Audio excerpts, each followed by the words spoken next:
Welcome back, or welcome if you're just joining us. This is The World This Week, and with us this week is Craig Kapitis of the Bloomberg News Agency, and Elisabeth Moutet of the Sunday Telegraph, and Ana Navarro Pedro of Visão. I always get it wrong. Say it again. It's Visão. Visão, okay. You say that so well. And, Thank you. and Nicholas Norbrook of the Africa Report.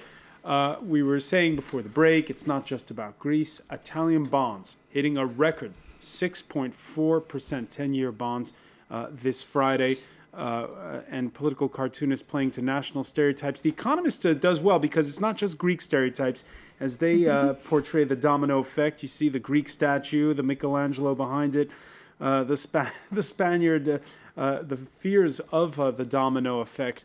But really, you could say that the end of that EU summit is definitely been overshadowed by some strong remarks concerning Italy. Italy, where we may see a vote of confidence sometime next week. More members of the ruling center-right coalition deserting Silvio Berlusconi, and even though Il Cavaliere on Friday agreeing to call in the IMF for help to go over the books, that's not enough to impress the fund's managing director. The problem that is at stake, and that was clearly identified both by the Italian authorities and by its partners, is a lack of credibility of the measures that are announced. Lack of credibility. Tough love from Christine Lagarde. She obviously didn't hear what the Italian premier had to say a few hours earlier in Cannes. La vita in Italia. Life in Italy is that of a country well off. This is true at all times. Consumer spending hasn't dropped. Restaurants are packed. Holiday spots are always fully booked. I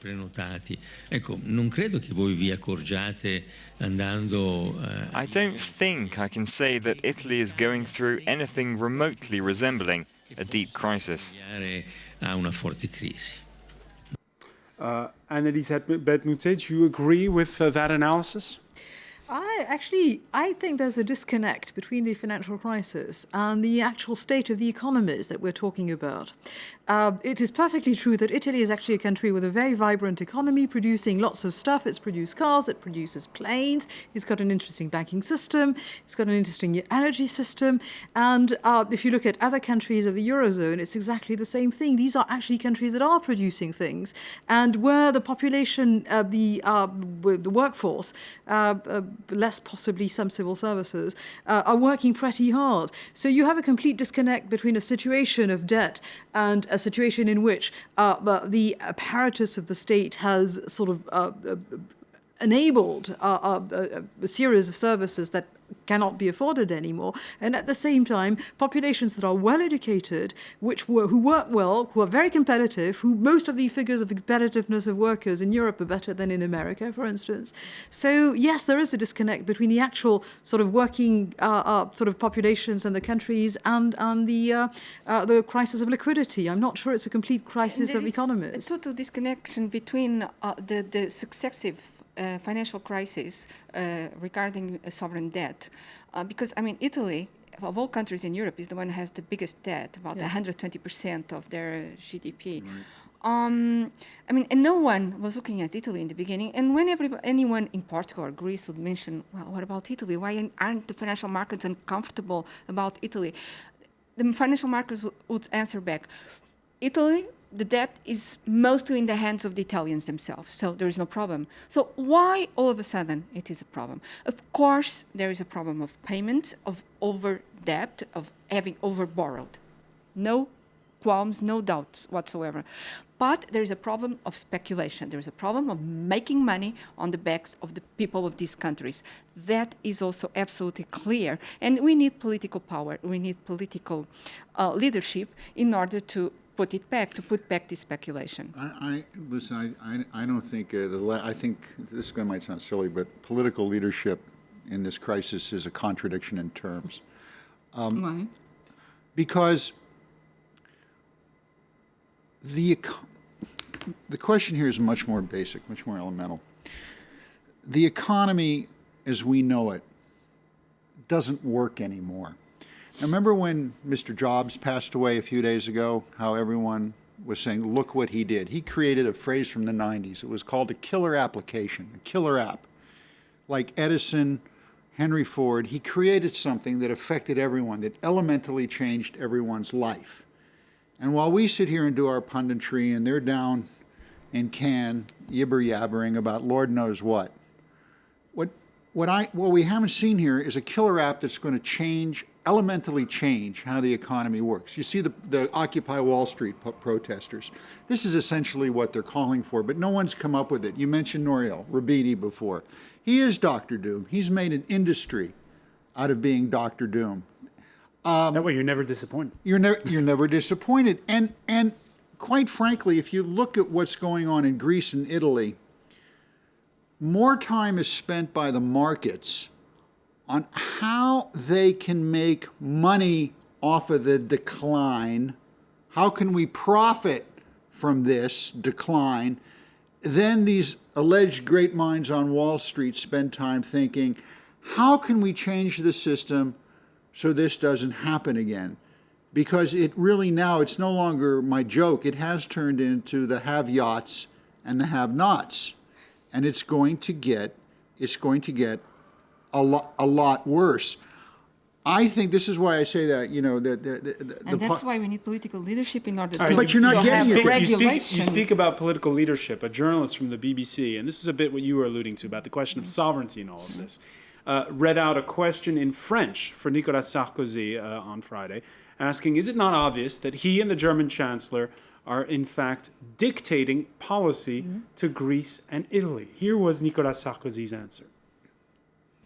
What I like best in your question is, it's obvious. If it is so obvious, why do you ask? It is obvious you're not expecting an answer, since you are affirming your opinion, which is by all means you're right. But I say that it is obvious you are wrong.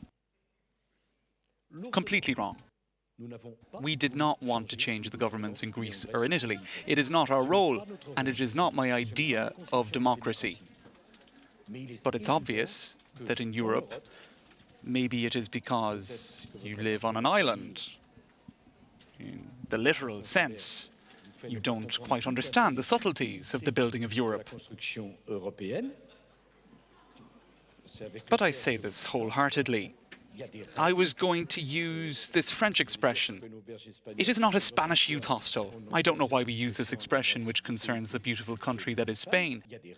There are rules, and if you do not obey these rules, it amounts to leaving Europe. How is that going to go down on that island that Nicolas Sarkozy is referring to? Well, Sarkozy is the leader they love to hate in Britain anyway, and this came on the just after he'd had a slanging match with David Cameron at the European Summit just before, when David Cameron wanted to be present to the discussions about how to solve the problems of the Eurozone, and Sarkozy said, you can't at the same time want to stay out of everything and then suddenly want to have an opinion on this currency you did not want to join. You have to realize that whatever Sarkozy is doing right now, he certainly is trying to get results because that's the nature of the animal. But at the same time, he is mostly trying to get re-elected, and so he wants results at the G20 because otherwise he will be the president that killed the economy or that presided over the decline of the economy. But at the same time, it always plays well in France to say sort of nasty things to the Brits, and to be quite honest, it plays extremely well in Britain to say nasty things to the French.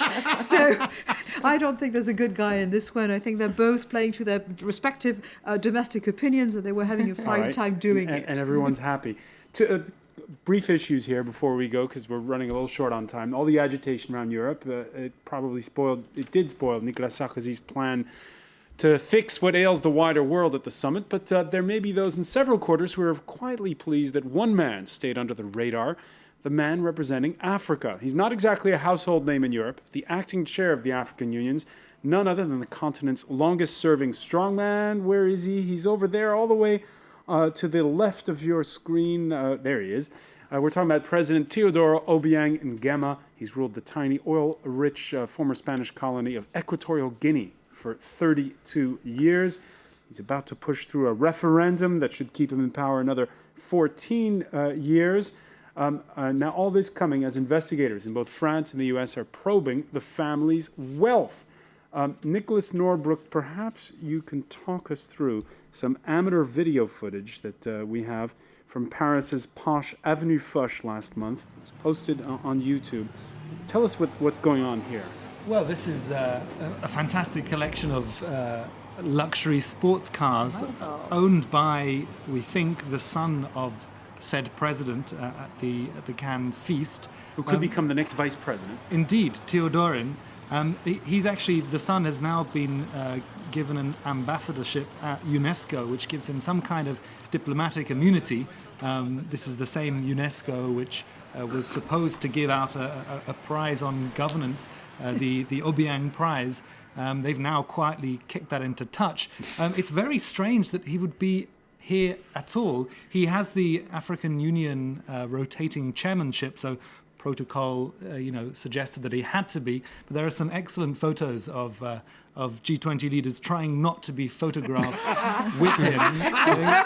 President Obama looks very glum with his hand in Obiang's hand. So yeah, it's a very strange thing, and I mean, maybe it makes everyone laugh, but sadly, what's going on in Equatorial Guinea is, along with perhaps Eritrea and Zimbabwe, one of the more brutal and repressive states in Africa. And yeah, it's good that finally these cases are starting to get off the ground. And on the World This Week Facebook page, Blessed from Harare in Zimbabwe writes, "Why Equatorial Guinea, of all the countries in Africa to be there? This G20 summit is totally a joke." Now, you mentioned UNESCO. Who says that UNESCO is boring? You mentioned banks no longer being boring. Same can be said of UNESCO. This week, it became the first international body to recognize Palestine as a state, prompting both Israel and the United States to yank their funding. But Washington's position is not as clear-cut as it seems.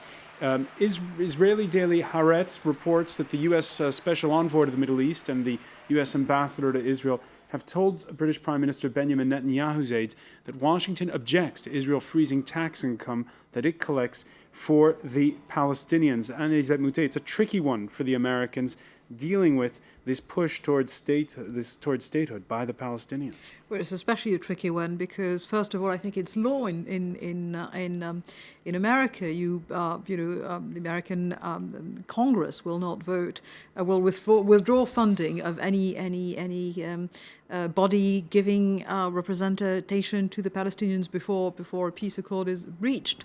And again, we are in an electoral year. It's going to be a busy 2012. Democrats and Republicans know perfectly well that they've got large constituencies who are completely pro-Israel.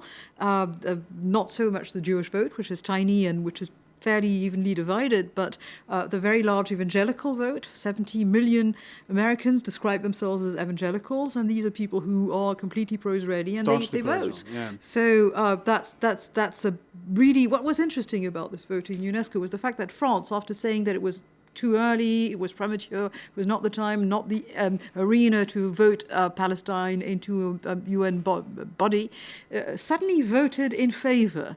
And there are many reasons that have been advanced about why France voted in favor of admitting Palestine, most of which had to do with Nicolas Sarkozy trying to get one back on Barack Obama after the conditions for access to money market funds in America were taken away because of technical questions from European banks, especially French banks, operating in America. Don't you think Obama's going to go for Netanyahu once he gets himself re-elected?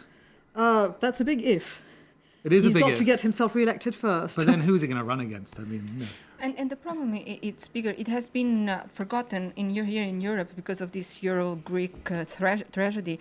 But there is a lot of talk in Israel about making preventive hits against Iran.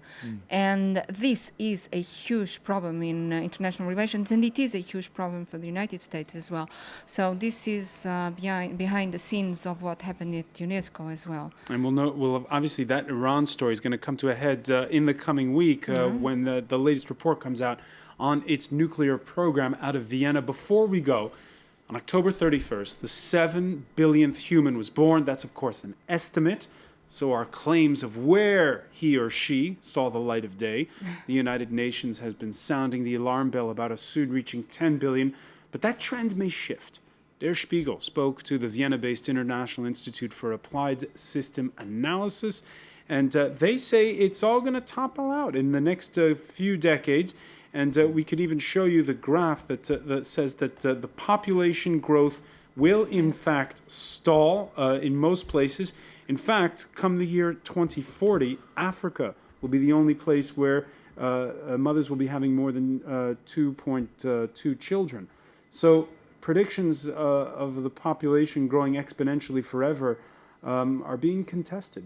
Craig Capitas, your thoughts on us reaching 7 billion? This is why we're in Equatorial Guinea. This is why he came to the summit. You know, he's another dictator with an oil field. It's all about resources. That's the way I look at this thing. This is why the Chinese are in Africa scooping up resources. You have all this growth in population, you have to feed them, you have to house them, you have to give them energy. And that's where the crunch is going to come. I think the real way to track this going down the road, let me be my market Bloomberg guy for a moment, is always tracking commodity prices. You know, it's a lot of people, I think, by any estimate, right? 7 billion, that's a lot of people. You know, it's almost up there with the Greek debt. All right, 7 billion and counting. We're going to have to, unfortunately, leave it there. We're out of time. But I want to thank Craig Capitas, Ana Navarro-Pedro. I want to thank Nicholas Norbrück and Elisabeth Moutet. And thank you for being with us here for The World This Week. Stay with us. Coming up next, it's time for business. Luke Brown will be here. He'll be checking in with Marcus Carlson, who will have the final word from that G20 summit in Cannes.